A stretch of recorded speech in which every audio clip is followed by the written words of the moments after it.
مسلم شریف کی روایت ہے، حضرت ابو ہریرہ رضی اللہ عنہ روایت کرتے ہیں کہ جناب رسول کریم صلی اللہ علیہ وسلم نے ارشاد فرمایا، لا تدخلون الجنۃ حتی تحابوا اولا ادلکم علی شیء اذا فعلتموه تحاببتم افشوا السلام بینکم۔ جناب رسول کریم صلی اللہ علیہ وسلم نے ارشاد فرمایا، تم جنت میں اس وقت تک داخل نہیں ہو سکتے جب تک تمہارے دلوں میں ایک دوسرے کے لیے محبت نہ ہو۔ جنت میں اس وقت تک داخل نہیں ہو سکتے ہو جب تک تمہارے دلوں میں ایک دوسرے کے لیے محبت نہ ہو۔ پھر اللہ کے نبی صلی اللہ علیہ وسلم نے ارشاد فرمایا، میں تمہیں ایک ایسی چیز نہ بتاؤں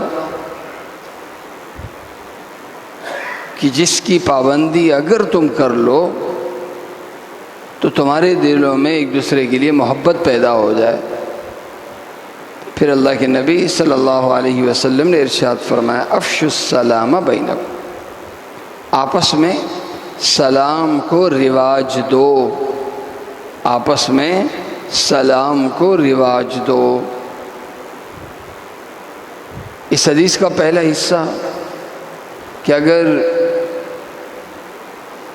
عبادت خوب ہو لیکن مسلمان کے لیے محبت کا جذبہ نہ ہو، یا خاص کے لیے ہو اوروں کے لیے نہ ہو، جیسے آج کل ہم نے بنا لیا ہے کہ خاص طبقے سے تو ہمیں محبت ہوتی ہے، عام مسلمانوں سے ہمیں محبت کم، نفرت زیادہ ہوتی ہے، اس لیے کہ وہ ہمارے علاقے کا نہیں، اس لیے وہ ہماری زبان کا نہیں، اس لیے کہ وہ ہمارے مسلک کا نہیں۔ نفرتوں کو ہوا دی گئی ہے ان فضول بنیادوں پر۔ تو اللہ کے نبی صلی اللہ علیہ وسلم ارشاد فرما رہے ہیں کہ جو مسلمان اس طرح سے ہوگا، جو مسلمانوں میں تفریق کرتا ہوگا کسی بھی حوالے سے، وہ جنت میں نہیں جا سکے گا، خواہ وہ کتنا بڑا عبادت گزار کیوں نہ ہو۔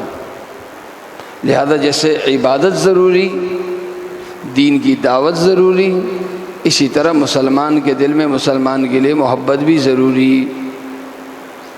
اب محبت کیسے پیدا ہو؟ اللہ کے نبی صلی اللہ علیہ وسلم نے اس کا بہترین حل پیش کیا۔ کیسے پیدا ہو؟ فرمایا، آپس میں سلام کو رواج دو۔ یہ جو لفظ سلام ہے، سلام کو رواج دو، یعنی سلام کے دعا کو رواج دو۔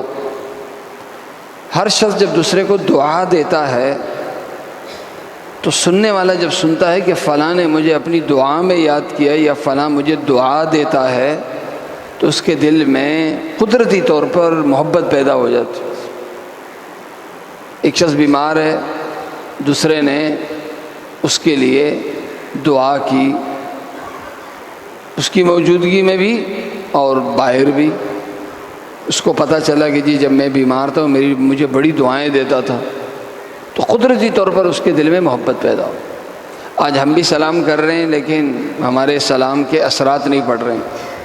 تو علماء نے لکھا ہے کہ دو باتیں ہیں، ایک ہے دعا پڑھنا اور ایک ہے دعا مانگنا۔ ایک ہے دعا پڑھنا اور ایک ہے دعا دینا۔ اگر ہم السلام علیکم کا جو لفظ ہے یہ ہم سلام کریں اس نیت سے کہ میں اگلے کو دعا دے رہا ہوں، اور سلام سننے والا، سلام کا جواب دینے والا یہ تصور کرے کہ اس نے مجھے دعا دی لہذا میرا فرض ہے کہ میں بھی دعا دوں۔ تو دعا لینا، دعا دینا، اس تصور کے ساتھ، اس ذہن کے ساتھ جب سلام کو رواج دیا جائے گا تو مسلمانوں کے دلوں میں ایک دوسرے کے لیے محبت پیدا ہوگی۔ اللہ تعالیٰ مجھے اور آپ سب کو عمل کرنے کی توفیق عطا